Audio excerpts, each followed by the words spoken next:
you just learn to live with it. I had to realize that, no one's going to save me. There's going to be no help. I've been through the system so many times. There's no help. So I'm my only hero. I have to save myself from this. And I've been doing that, and I'm still here.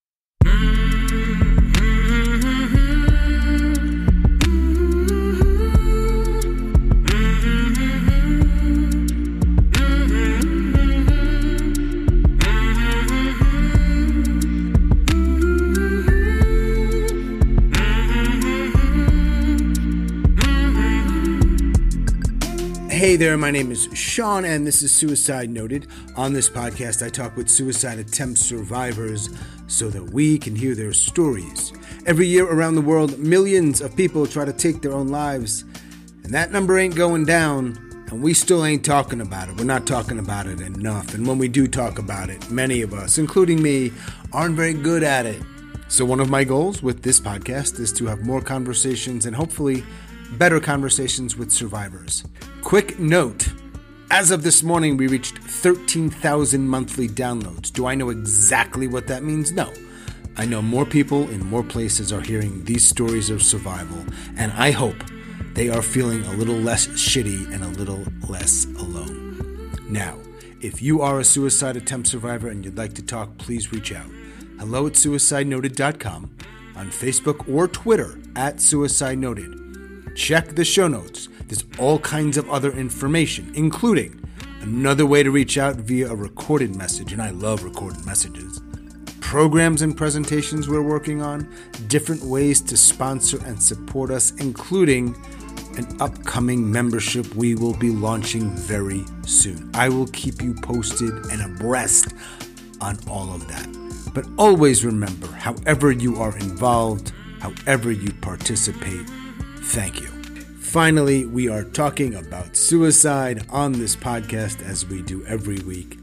Please take that into account before you listen or as you listen. It may not be a good fit for everyone, but hey, I do hope you listen because there is so much to learn. Today I am talking with Victoria. Victoria lives in Ontario and she is a suicide attempt survivor. Hey, Victoria. My favorite question, how are you? Good. How are you? You in your car? I am, yes. What kind of car you got? I got a Bronco. Nice. Yeah. And where do you live? I live in Ontario, Canada. Victoria in Ontario. I'm fascinated by this idea. I've had several conversations with people in their cars, and by and large, they are in their cars because they don't want to be talking about this elsewhere. Absolutely, yeah. This is my safe zone. Like, I feel like it's my own little bubble that I'm sitting in and I can talk. I sit in my car a lot, actually. It's just where I go to collect my thoughts. I'll go for drives. I can go from point A to point B, and I just like the freedom just sitting in my car. So I get that. Yeah. And maybe even listen to the podcast once in a while. Absolutely. I listen to your podcast all the time. Like when I'm walking my dogs, I just like listening to other people that are going through this because I feel so alone. This is so taboo to even talk about. For most people, and this might even include people who have attempted or been in that space, hearing others' stories, quote unquote, dark stories. I don't use that word, but others might. That's not what I want to do when I'm walking my dog. I want to listen to Joe Rogan. I want to listen to music. I want to listen to crime, whatever, right? People love crime shit. Yeah. What do you think about it? It helps people in your position and others like you to feel, like you said, less alone. Well, for me, like I think about this all the time. Like it's constant in my head every single day. Like every single day, I'm always thinking about ways and how to end my life. And when I hear other people's stories and, a lot of it's like, wow, I've been through that. For me, it's just hearing someone else go through it. It's just like, I don't feel so fucked up. I guess you can say it. Like, I don't feel so fucked up. Like I think about suicide 24/7. Like I thought about it this morning when I wake up, but I know it's just a thought and it just goes in my head and I continue on with my day. I don't know how else to put that, but that's how it feels for me in my head. So, yeah. Like, will you be walking your dog or will you be hanging out with people or will you be going to the grocery store and thinking about it sometimes? Absolutely. Yeah. 24/7 means 24/7, your words. Yeah. I'm always thinking about it. And I'm a social worker too. So I actually help people that are going through this. I feel like a hypocrite sometimes because I'm so good at they call it like being a chameleon, I guess you can say. Like at work, I'm a totally different person. Like nobody would even think that I go through this because I've been hiding this and dealing with this for so long that I've become a master at hiding it, I guess you can say. I'm not on any medications. I don't have a family doctor. It's literally hard to find a family doctor in Canada. So I've been raw dogging my illness for about 8 years now. Wow. Have you ever either explicitly told or suggested to anyone you work with in the realm of social work that you get it? You know what I mean? Get it. Not in that way, no. Because a lot of times, because people can interpret that differently, like, oh, well, now you're just minimizing how I'm feeling by saying, I understand what you're going through. I get it. Just by being in the field for a while. Sometimes it's just like a listening ear. And a listening ear, I've noticed, really helps. And that's why I'm on this podcast, actually, just talking about this is actually therapeutic for me, talking about it, because I don't talk about this. Just having somebody listen is helpful, I find. And I found in the field also that just listening to somebody can do tremendous help. So, yeah, of course. How is that not like obvious to every human on the fucking earth? I don't know. I wish it was. It's astounding. Yeah, people just are so caught up in their own life that, I've been told so many times, like, just be happy, think happy thoughts. And just like, oh, wow, I feel so much great now. Thank you. Why didn't I think of that? Thank you so much for that little pearl, a little nugget of wisdom, John or Mary. I hadn't thought about that. I didn't know that was a possibility. Thank you. Go on with your day. I'm great now. Yeah. People think I'm an asshole for calling them out on that kind of stuff. Like, me too. I'm the asshole. Yeah. They're not the asshole for saying stupid shit. I'm the asshole for being like, you know what? You could do better. That doesn't really help. Okay. Yeah, absolutely. All right. So, man, question. You're a social worker in Ontario. They say you're friendlier. I don't know if that's fucking true. That's No, people are assholes here. Okay. But I'm not being biased. It's just from what I've experienced, like very narrow-minded, stuck in their own ways, especially the city I'm in. And I don't want to disclose that, but just very narrow-minded, a lot of 1950s type of mindset. It sounds like you're not a super urban area, like less urban. No, it's very less urban. It's kind of like an elbow joint to other bigger areas. So I like that term, elbow joint. You do realize, though, when we put this out to the world, with your permission, of course, there might be people who you work with. There might, unlikely, we don't have that much of a reach at this point, or people you've counseled or social worked with that might hear it. Absolutely. And I'm aware of that. I think people would feel so scared to even say, hey, were you on that podcast? Like, like, you know what I mean? I think people would be too awkward to even say that. So probably, yeah. But that just goes back to this whole larger narrative of just, no, awkward. I think I know the answer to this, because when you say you like podcasts and you walk your dog and you're thinking about it all the time, it makes sense that at some point in the past, you put the word suicide in wherever you listen to podcasts and it came up. Actually, what I typed in there was suicide survivors, because I wanted to hear other people that, have attempted and are still here and how they feel about, still being here. And your podcast came up and I scroll through all of them. I've listened to, I don't even know how many, just all over the world. And it's just like, wow, like I love yours. Yours is the best one that I've actually saved it on my phone. So when a new one comes up, it's like, oh, click it and I'm listening to it. So yeah. All right. Well, that's cool to hear. I appreciate that. It's always fascinating to me that people are walking their dogs or driving their cars or working out or in bed or whatever, and they're hearing me and the guest I have, like they will us when this comes out. It's like, wow, it's just weird. Different things people listen to. So yeah, that's what I'm listening to when I'm walking my dogs is the stories that you post on here. So, and I really like that. What kind of dog do you have? I have 2 Chihuahuas. Oh, all right. Some people might say together they make a dog. But they're little dogs with big personalities. They will take on a Great Dane if they really needed to. Yeah. Now, how far are you away from where you live right now? I'm about 5 minutes. All right. So you took a little drive. Do you live with people or are you solo? I live with my partner. And your dogs? And my dogs, yes. Does your partner know we're talking? Yes, I actually told him this morning that I'm going to be on a podcast, and he doesn't know what podcast. Okay. I just told him it's about people struggling with depression and anxiety, because when I talk about suicide to him, it stresses him out. because he's been with me for about almost 9 years now. He's seen the rough end of it. And actually his best friend committed suicide about 3 years ago. So now he's starting to see like how it is, whereas before he was so sheltered from it. So now he's seeing it from a like, boom, this is in your face. And then his best friend unfortunately lost the battle. So that's the good way to put it. Lost the battle. You said you're together for 9 years. You've been battling it for 8 years. I wouldn't say 8. I would say probably my whole life, actually, now that I come to think about it. Like, I remember feeling sad and depressed when I was 8 years old. And I used to feel like this fuzzy feeling in my chest. I used to call it the pink fuzzy ball because I didn't understand what it was when I was a kid. It'd be, oh, there's that pink fuzzy feeling in my chest and I'm going to start to cry. And when I would cry, I would get bullied. People would call me like cry baby. People would laugh at me and nobody really wanted to be my friend because I was just that emotional kid. So. Do you remember when you first started thinking about suicide? Probably when I was 9. I grew up in a really religious family. Like my mom would tell us to say our prayers at night. And my dad passed away when I was 2. And I would always ask, where's dad? Like, where did dad go? And she said, oh, dad's in heaven. And she's like, when you pass away, you go to heaven and you meet your family again. So I think having that kind of being told that when I was a kid, that's when I said, well, I don't want to be here anymore. I want to be with dad. Like, that's what slowly started the process of like not wanting to be here.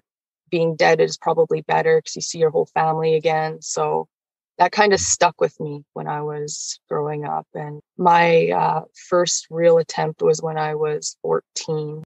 What was going on then? I was really dealing with a rough patch. I think this is where all the monsters basically came out of the closet, like everything that I was hiding growing up, being bullied, growing up in an unsafe environment. Like my mom was a single mom. We didn't grow up in the best type of neighborhood. I was around domestic violence, drugs. I've seen overdoses. I've seen death. So I kind of grew up in that kind of environment. So everything that I was feeling and, my mom would always like tell me to go to my room when I was acting out. So I kind of learned to bottle everything in.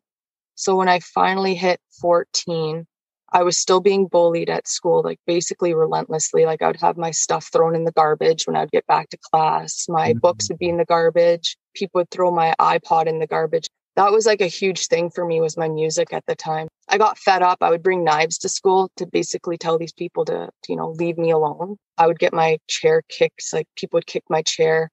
People would mock me in the hallway and they'd be like, oh, cut yourself, emo. And I did struggle with self-harm at 14. I think that's what really kicked the bucket for me, was just people laughing and mocking and, people telling me no one's going to love you. And so I actually went into my room one day and I've been hoarding my medication. I had, anxiety medication, antidepressants. My mom was on a few medications and I hoarded them. I never took them. I just hid them away. And when everything finally reached a tipping point for me, I took all of them and I grabbed a box cutter and I cut my arm really bad. And I started I don't remember much because I was losing a lot of blood. And I remember I was writing things on the wall. Like I was just very delusional. And next thing you know, the police are coming in, kicking down my door. And they're telling me, wake up, like stay awake. Because I just felt so tired. Like I hadn't slept in like years. That's how I felt. And then I'm in the hospital and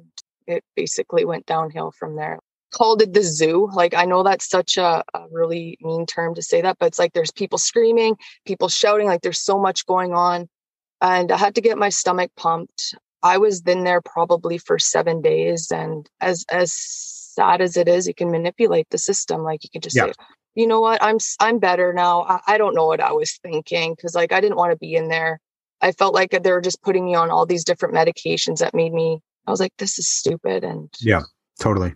Yeah. The guy had a psychiatrist at the time and they put me in counseling for troubled youth.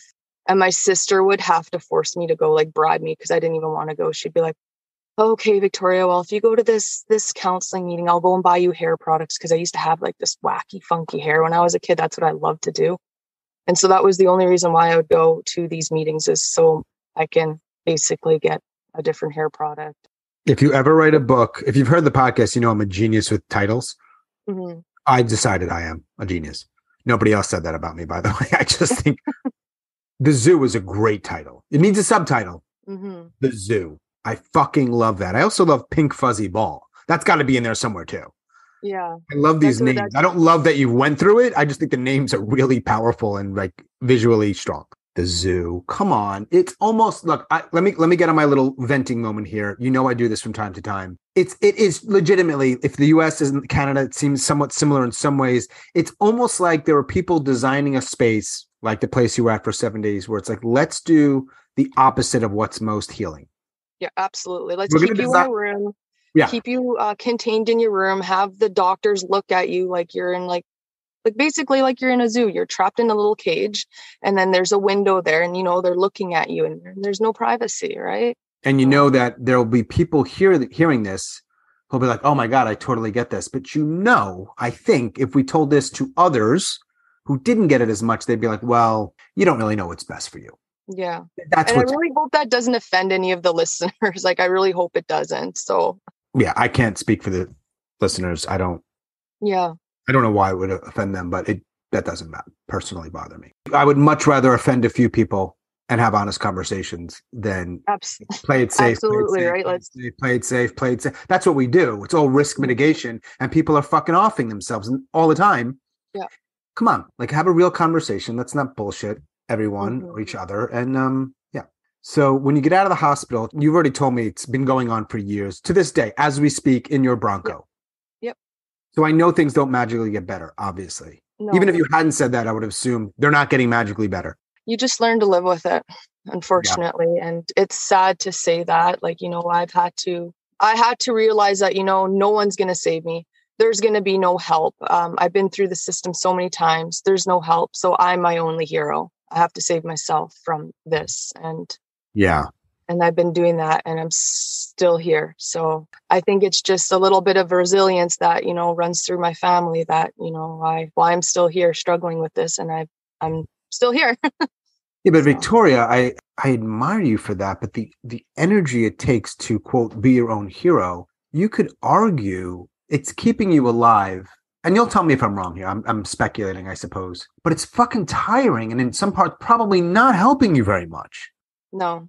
I feel burnt out a lot, like even just going to work sometimes, because it's like, oh, what am I going to go through today? And what am I going to hear? And just, I have to put myself on the back burner like I've been doing all my life. So to help other people, I've been told I'm a wounded healer. So I try to help people as best I can.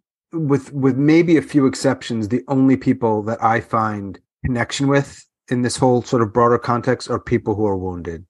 Mm-hmm. That's just me. It's so hard for me to connect with others. So I get it. I bet you're a fucking really good social worker. I try to be.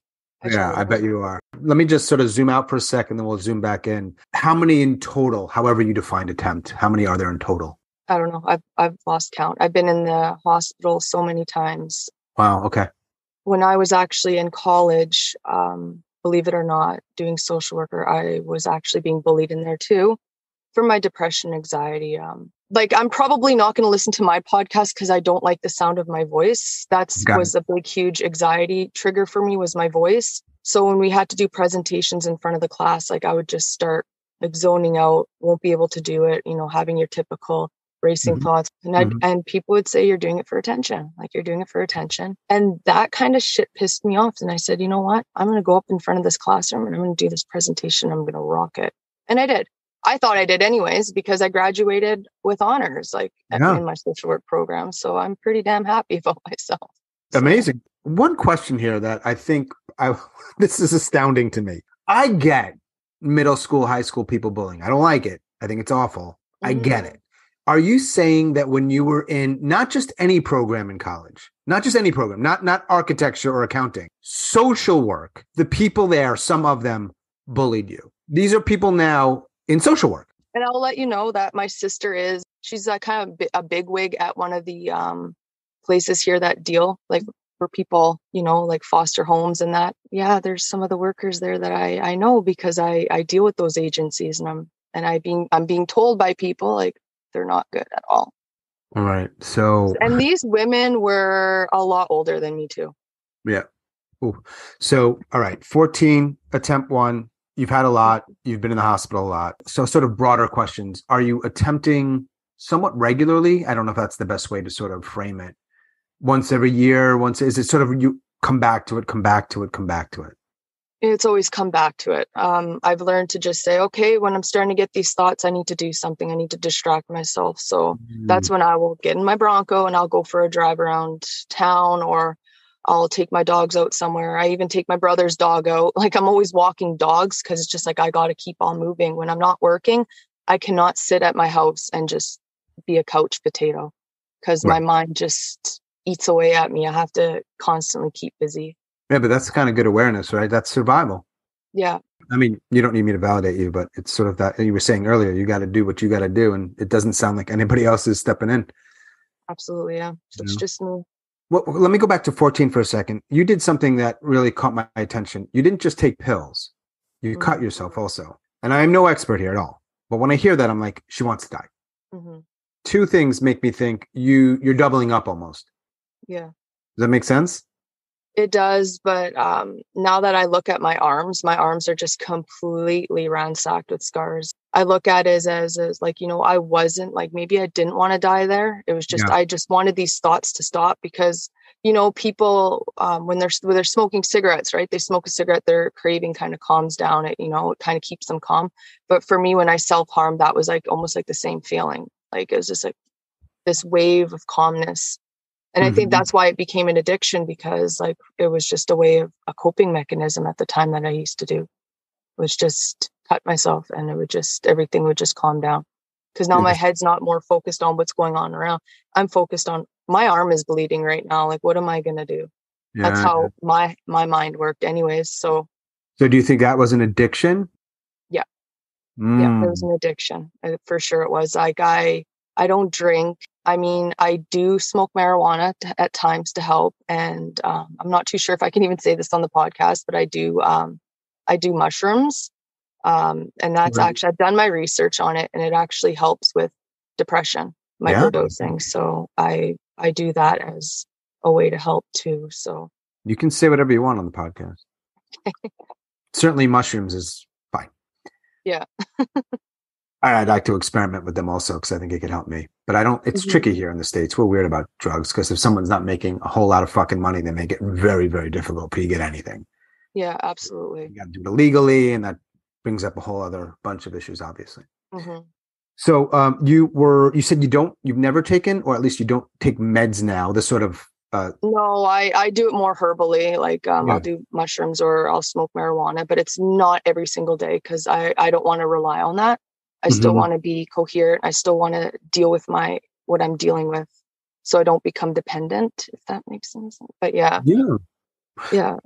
As you're going through your years from 14 on, does your method change at all? Yeah, it does. My two serious ones actually happened back in 2018. So I was living with my mom at the time, and me and my mom, we never had a good relationship.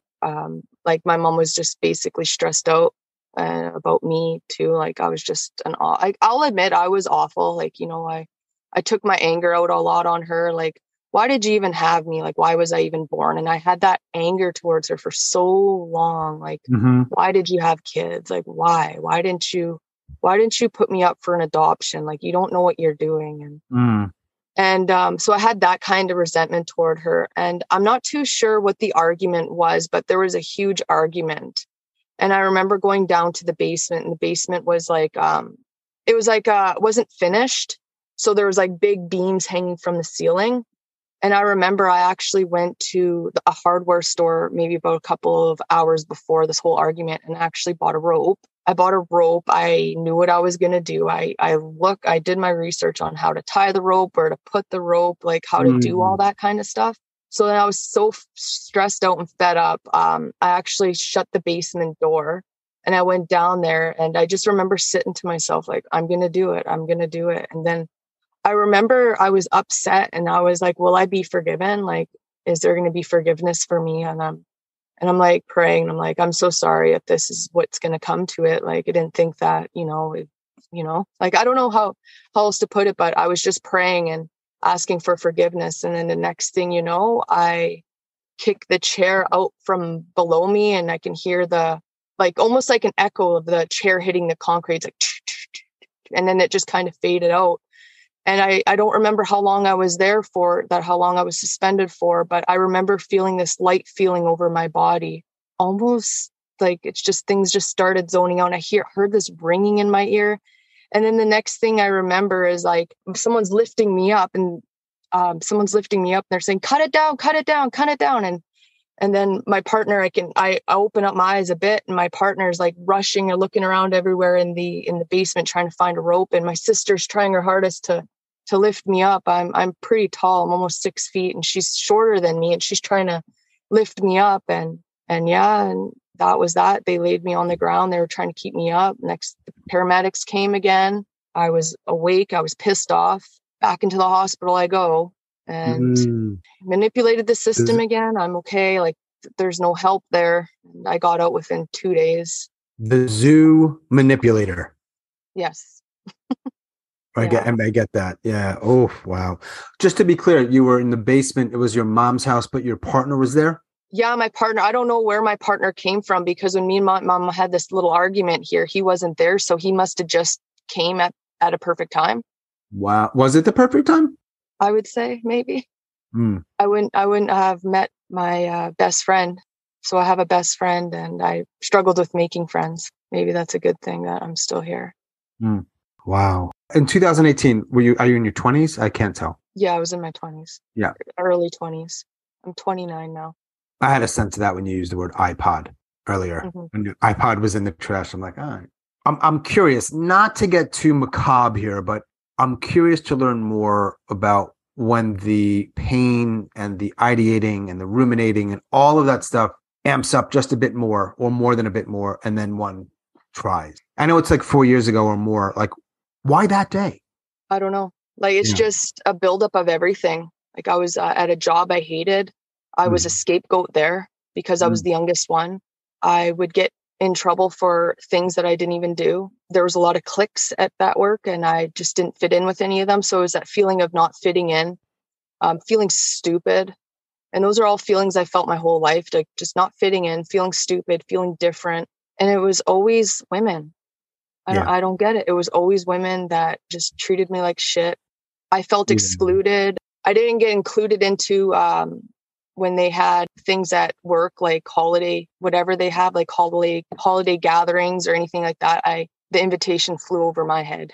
I wouldn't have went anyways because I hated them anyways. But it's just the point of just being excluded. So. Oh my God. I mean, it's in our DNA. It really is. To get not accepted into the quote tribe is. I have a weird question. Yep. Do you think growing up and to this day, your height has anything to do with being bullied? It might be. Yeah. It might be. But I was never chosen on their sports teams, though. I was always chosen last. So maybe, but I don't know. I just think maybe it was my energy, because I have been told by psychics that my energy is very intimidating. I don't know if it has something to do with that, or at the time, too, I was very artistic. Maybe it was a bit of jealousy also. So I can't explain that because it's just, I'm so flabbergasted about it too. It's just. Yeah. I want to ask about the second one. But before that, from 2000, when you're 14 to 2018, are you ever, I apologize if you already said this, are you ever seeing any sort of counselor, therapist, someone like regularly? I don't mean in the hospital for a few days. Yeah, I was. They diagnosed me with a mood disorder, depression, anxiety, PTSD. I guess I developed some PTSD just by all my attempts. So when I was 14, I laid on train tracks and a train was coming. And my friend at the time lifted my ass off the freaking train tracks. I don't know where she got this strength from because she was so short. And she grabbed me off the tracks and she held me down and we just watched the train go by. And I remember looking up and the conductor was just staring at us. That's how close we were to this train. Yeah. So like there's been a few attempts like that I've done. So at 14, meds and cut and train. Yeah. That I totally forgot about that. Just popped in my head. There's been so many attempts that it's hard to even keep track. And my last serious attempt was actually November 5th of last year. So it's almost going to be a year. You had said earlier that 2018 were your two most serious ones. No, I had another serious one. This was most recent, actually. So there's two in 2018 or one? Just the one. I would say the hanging one was more serious. Okay. Yeah. This one is the serious one. I actually, I got into another huge fight with my sister again. My partner was actually present. We were at our apartment building at the time. I don't know what we were arguing about, but my sister was just going, just nagging at me and bugging me. And I remember I grabbed a knife out of the butcher block that we had, and I had it to my stomach. And my partner was like, his eyes, like he didn't know what to do. He's like, "What are you doing? What are you doing?" And then I put that knife back and I grabbed another one and I jammed it so far in my leg. I don't remember much of that. All I remember is my partner going, oh my God, call 911. Like it was just freaking out because blood's pouring out of my leg. Like it looks like a Saw movie. I had vertigo, tunnel vision, because I was fainting. Like I was losing a lot of blood. And my sister jumped up. She tied a tourniquet around my leg so it stopped the bleeding, and she held it down the whole time. And it took the paramedics 20 minutes to get to me. So I'm bleeding out, basically bleeding out everywhere.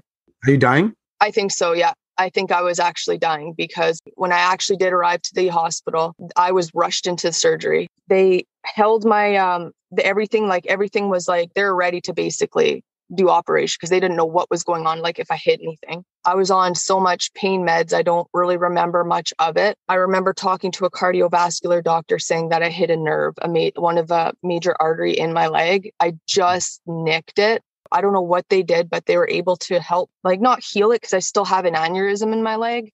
I still have issues with it. It's just I have an aneurysm, I have a hematoma. I can't jump anymore. I can't run. You know, the impact of it might irritate something in my leg and I get like a huge cramp and it feels like a really bad Charlie horse. So, and that was November of which year?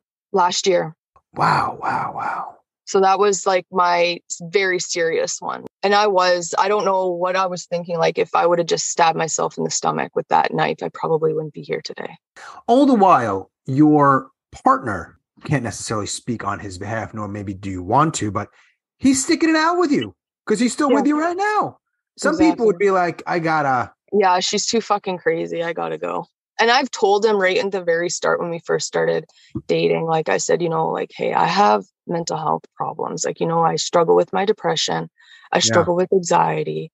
And I let him know right from the get-go. So I wasn't going to put him in that kind of situation where it's just like, whoa, where did this person come from? Like, so he was well aware and he stuck with me thick and thin. Sounds like a good guy. Absolutely. He's very supportive.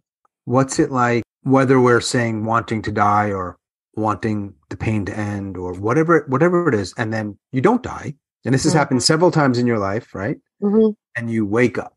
Maybe you're in the hospital or maybe you're in the basement or wherever you are. Mm-hmm. And you're alive. Yeah. I don't know if you can find words for such a thing, but we're kind of limited by words because it is a podcast. I mean, you might be like an amazing mimer, but no one cares on a podcast. So what the fuck? That's exactly what goes through my head. Like, what the fuck? Why am I still fucking here? Is it angerish? Yeah, it is. It's always anger. It's when I attempt these kind of things, it's always out of anger. I try not to lash out at everybody. I'm going to hurt myself. People who aren't aware of this kind of thing would think when you wake up, there would be relief. I didn't die. Doesn't sound like it's the case for you. No.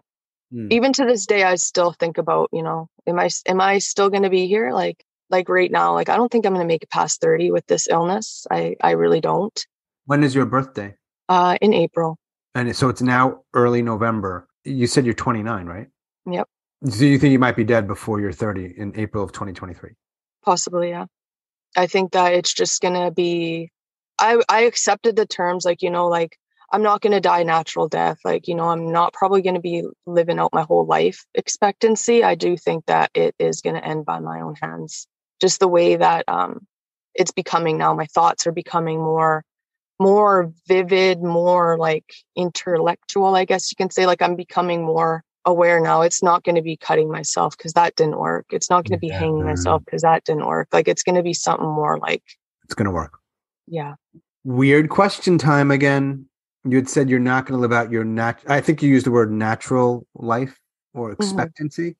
Yeah. Is it possible that what happens is the actual natural life expectancy? Like that's actually what was meant to be? In a sense, maybe. But if it was meant to be, then I wouldn't be here today. So I don't know. It's kind of like a duel for me. It's like people always say, oh, there's a purpose for you. And just like, okay, so what is that purpose? To suffer like this? To live with this?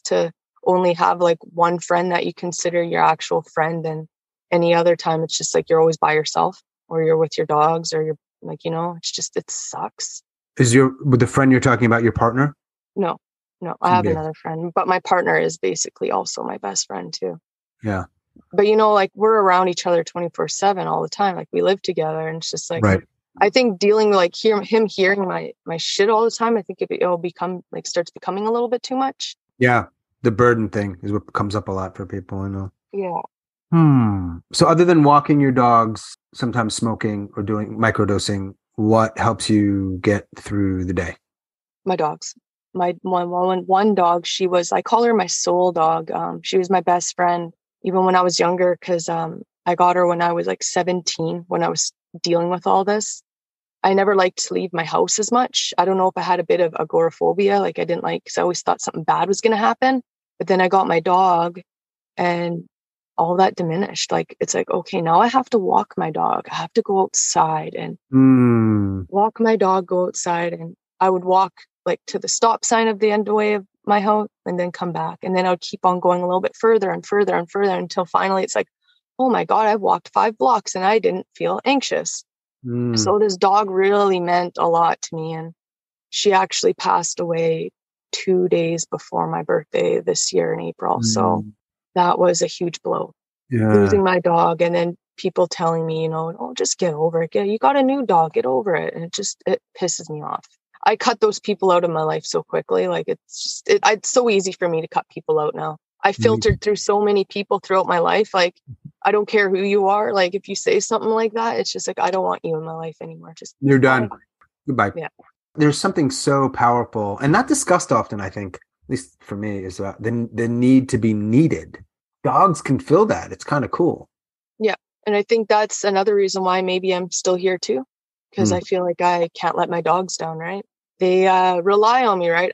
I make them their own homemade food, and like I look after them, and I'm with them all the time. If I'm not with them, I'm at work, but then I'm with them again when I come home. So I was actually going to take them with me, but I was like, oh, they might want to go for a walk and start barking and crying. So I was like, oh, you could stay with grandma for a little bit. Other than the people who were there, your friend at the tracks, or people in a hospital who learned of your attempt, how many other people know of any of them? Just my family and my partner. So you're not announcing this ever?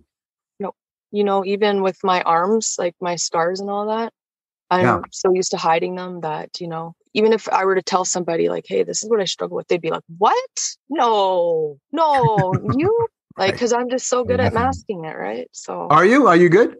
I am. Yeah, I am good. I would say I am. Because like I can go to work and want to kill myself and manage throughout the whole day thinking about those thoughts. Yeah, and you had said something earlier that caught my attention, which was, you want to be careful in your line of work of not sharing stuff about yourself because you don't want to invalidate their experience. Because everybody experiences this differently. Like what my story might be different than someone else's story. Like we could both relate to how shitty depression is, how shitty it is with anxiety, but your experience with it and my experience are different. Yeah.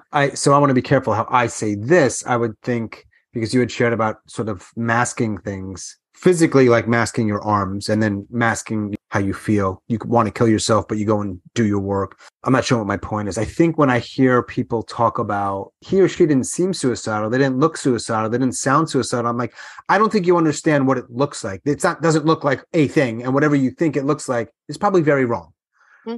And so it just makes me think there are probably a good number of people that are not dissimilar to you.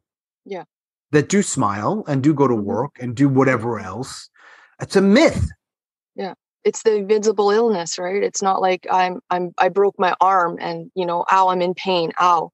It's your head. No one sees that. And that's why I sometimes say to my sister too, as morbid as this sounds, like I say, why can't I have like an illness where everyone knows it? Like cancer, for example. Why can't I have cancer? I'll get the help I need and then people will be empathetic towards me. But I'm depressed and I'm suicidal. I'm dealing with this shit in my head. It's just like, oh, well, go do something. Go for a walk. It'll make you feel better. Go outside, It's still there. It follows me, but. Yeah. I think it does not sound morbid at all to say that you want a physical illness. That makes, I get it. That makes sense to me. Are there any myths that you want to call bullshit on? One thing, PTSD. Mm. People always say, "Well, you weren't in the military. You weren't a war veteran." I have PTSD, and when people say that, they think instantly, like, "You were in the military? Like what? Like, huh?" From what I've experienced, like, and it's just like, no, like PTSD comes in many different ways, like different forms, and people experience it a lot differently. Mine was just almost because of my suicide attempts. That's one myth that I don't like. And another myth is, oh, it's all in your head. Yeah, I know it's all in my head and it's there, but it's just like I'm trying the best to not be in my head sometimes because that's all I do. It's like I'm constantly always thinking. Right. I mean, isn't the insinuation there when it's all in your head? It's not just in your head, because yes, we're talking about your mind or your brain or whatever. There's a hint of you're faking it. Mm-hmm. Yeah. To me. Yeah.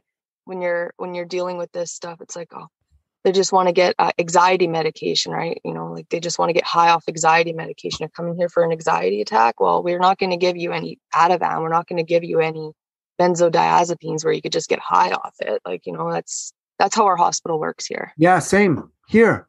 Yeah. Right. It's like, oh my God. We'll give you some no-named antipsychotic and hopefully this works. And that's what they do. They just like give you different pills. Give you different pills and you don't know what the side effects are until you freaking have them, right? And we'll see in a month. Yeah. Not tomorrow. Don't call us. Don't call us. We'll call you. And when you do try to call them, it's just like you get either their reception or there's a waiting list. And then when you're doing it mostly on your own, like it sounds like you're like, fuck it. Like I'll just figure it out, do my research, microdose on my mushrooms, and that's helped me big time. Yeah. So, you said you grew up in a religious household? Yeah, my mom was really religious. But you weren't? I somewhat, and then I became the black sheep, and I've always listened to metal music, and my whole family just doesn't like that. And I still listen to metal music to this day, but I still have a faith though, and I do believe that there's a higher power. Well, I have two questions. First, who is your favorite metal band? I like a few. I like Parkway Drive. I like Five Finger Death Punch. I like the German band Rammstein. I like Korn. I like Static X. Like I like just big variety of music. All right. The second, I don't know if it'd be considered heavy metal, liquid metal, but I just like it. So it's metal. Do you the higher power that you believe in? Would they have any views on suicide? That's what I question myself. Like, am I going to be forgiven? But there is forgiveness for every sin that's out there. So I feel that from the books I've read, I've read a lot of afterlife books because it's always been in the back of my mind. Like, I want to know, like, if I do decide to go this route, where am I going to go?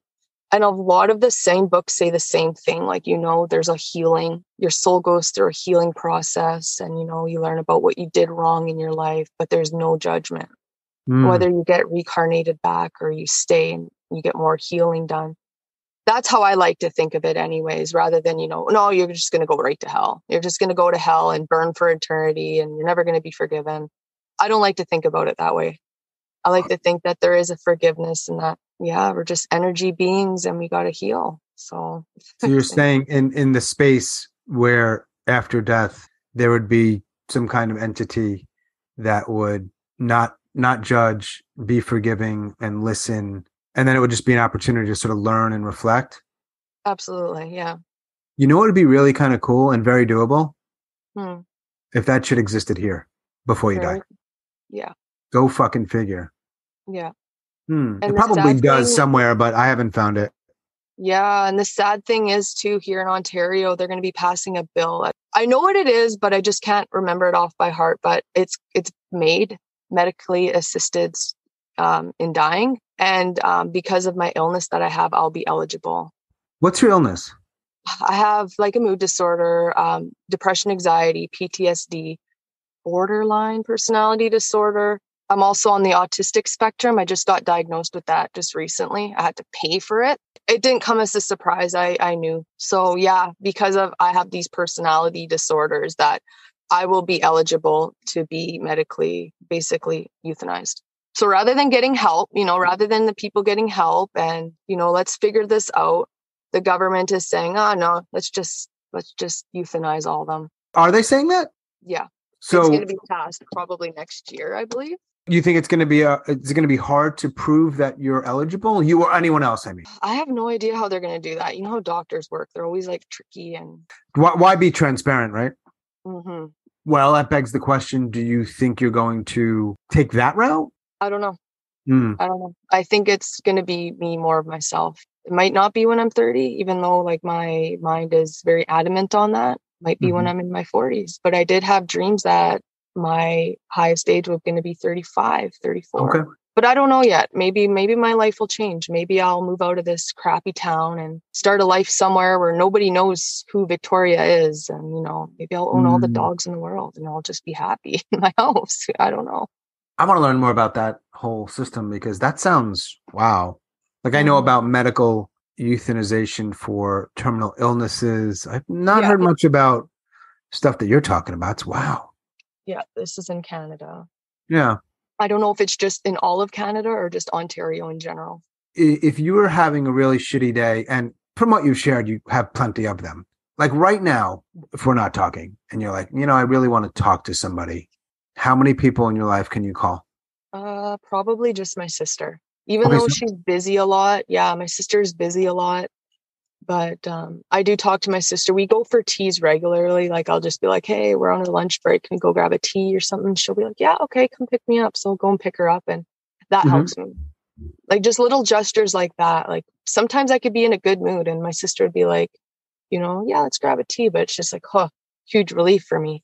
Like I could just be normal as can be. But in my head, it's just like, don't want to be here, don't want to be here, don't want to be here.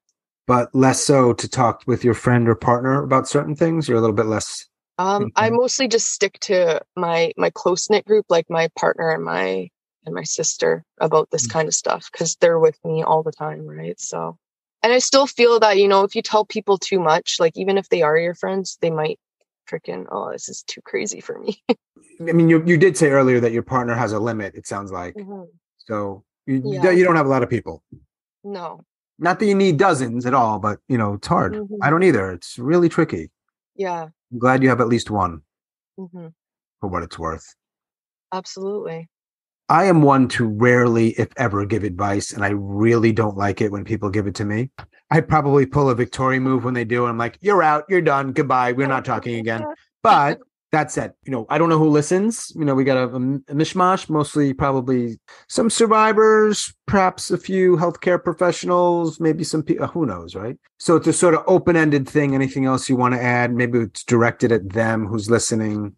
Mine would be, don't bully people. Like, seriously, just be fucking nice to people because, like, words fucking hurt. Like, that whole saying, sticks and stones, like, that's garbage. You know, like, even being told, like, oh, toughen up. Like, you won't know these people. Like, yeah, I don't know these college people, these junior high people, these elementary people that bullied me, but you know, that still fucking bothers me. Like even to this day, like, you know, like when that one guy said, no one will ever love you, that goes through my head all the time. Like even with my partner, I was like, why do you even love me? Why are you with me? Like, it's just those words that I was told throughout my whole growing up. It's just like, my word to people would just be, don't be fucking shitty. Just be nice. If somebody has different, you know, if they dress differently, look differently, you know, just talk to them. Like, seriously, I don't know. It seems pretty I'm 29 right now and being bullied all through my life, it still bothers me today. But yet you didn't turn into a bully. No. Which happens. It does happen. A lot of my anger was more internally, like mad at myself. I bullied myself. I was my biggest bully. Was or are? I still bully myself. I still think I'm not good enough. Like even coming on this podcast, like I was like literally sweating buckets right now. Like I was just so nervous. I was so nervous because I think like, what am I going to talk about? Like, what if my story isn't that great? That's how come I have a hard time talking to counselors, even as a social worker. What if my story isn't as good? And I always compare myself like, oh, someone else has it worse than me. And it's just, that always goes through my head because I've been told that. Yeah. Comparing suicide attempts. Yeah. Or that life of pain. I want to say, when you said that about don't be an asshole, don't be shitty, I obviously totally agree. I will add something. I feel like some of the people that are doing that are just also in a whole lot of fucking pain. Yeah. And they're dealing, and so it's not a justification in any way, but it's just like, wow, just pain is pain, and hurt people. The damage people. It's just complicated, man. Yeah. They don't get a pass at all. Absolutely. And even to just talk about it, it's hard too. Even just coming out and talking on the show here was hard for me. I was like rehearsing stuff in my mirror before really coming here. I was like, what am I going to talk about? How am I going to introduce myself? Is my voice going to cut out? And when my phone started acting all weird, I was like, oh, no. And here we go. Here we go again. I don't have people come on here and just talk for an hour, and I don't facilitate in some way. And there's a reason for that. Whether I do it well or not is another part of the conversation, but yeah, you did great, by the way. I mean, I'm not blowing smoke up your ass. I don't think of it in terms of like, you did great, but you shared your stuff. You were honest. That's literally the whole podcast. That's what everybody tries to do. That's it. So thank you. Thank you very much for having me.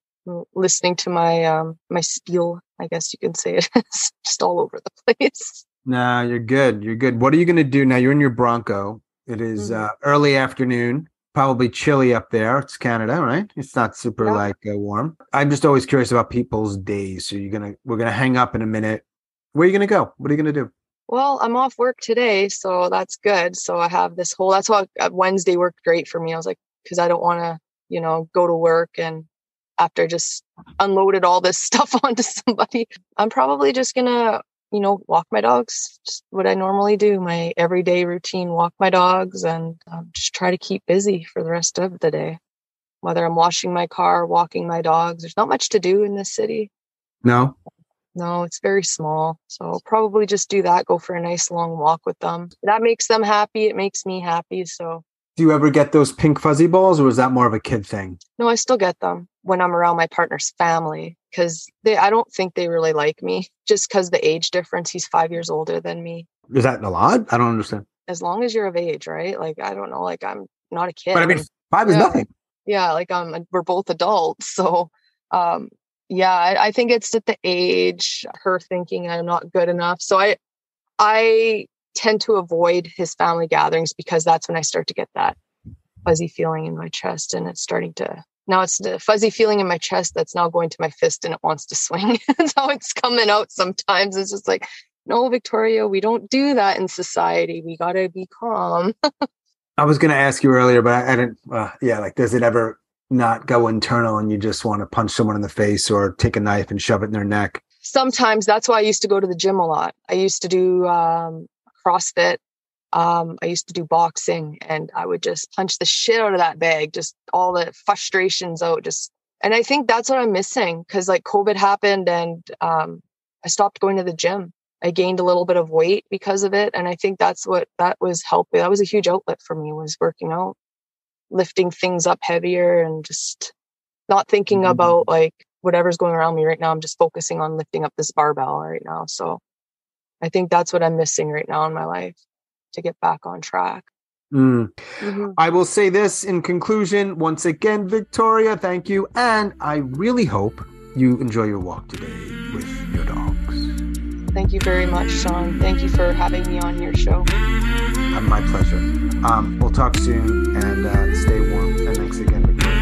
All right, thank you. All right, bye.